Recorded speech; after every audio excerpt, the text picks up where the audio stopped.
Hey everyone, I hope you're having a great start to your week. I'm that Ed Tech guy, and it's Tech Tuesday. In this episode of Tech Tuesday, I'm going to show you the Highlight Multi-Words Chrome extension that you can use to help speed up your logging of live lesson attendance.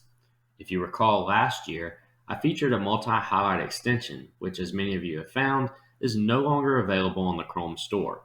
If you still have the extension on your computer, it does still work. However, if you get a new computer or if you've never had the extension, you can no longer add it from the Chrome store. So now I'm recommending the Highlight Multi-Words extension. I've included a link to the extension in the description of the video below. Once you have located the Highlight Multi-Words extension in the Chrome store, click Add to Chrome. It's going to ask you for permission for this extension to read and change data on the websites that you visit, which is what you need it to do in order for it to highlight the words that you want. And then click Add Extension. Once the extension is added, you will see that it will pop up here in the top right of your window, and then you can close this notification out. To locate the extension again, just click on your extensions icon, which looks like a puzzle piece, and you should see the extension. If you would like, you can pin it to your toolbar, and it will stay there for you to use at all times. So now let's take a look how this extension works.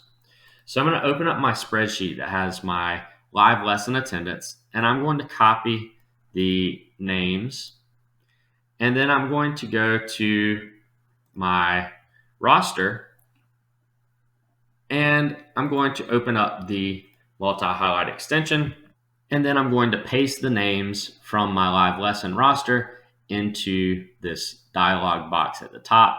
Notice it says Enable. Now you will notice that nothing is highlighted yet.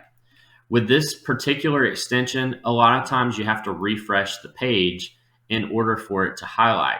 So now when I click on the extension, it should highlight the names, and we can see that here I've got this name highlighted. We can continue to scroll down, and we'll see that the names that are highlighted are the ones that I have placed in this dialog box.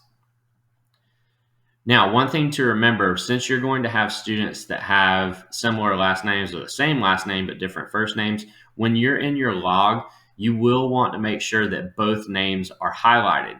So if it's just the last name is highlighted or just the first name is highlighted, that student did not attend your live lesson. Both names need to be highlighted, as this extension is highlighting each individual name. So it's highlighting first and last names. So you may see situations where you have a first name highlighted but not a last name. You also may see situations where you have parts of names highlighted. This happens a lot, especially if you have someone that has a last name. Let's say that their last name is like De La Cruz, and it's going to highlight the DE in any word and the LA in any word because those words have spaces in between them. So not something to be completely alarmed about, but just be aware that that may happen. So this is a great tool as a replacement for that previous multi-highlight extension that I shared last year. If you're a new teacher or if you didn't get that extension last year and you need it now, this is the one that I'm recommending. Again, the Highlight Multi-Words extension. I, again, will include that link in the description below. I hope that you find this tip useful and have a great week. That's it for this episode of Tech Tuesday. If you have an idea for an upcoming episode, send me an email or hit me up on Twitter @thatedtechguy. Have a great week, everyone.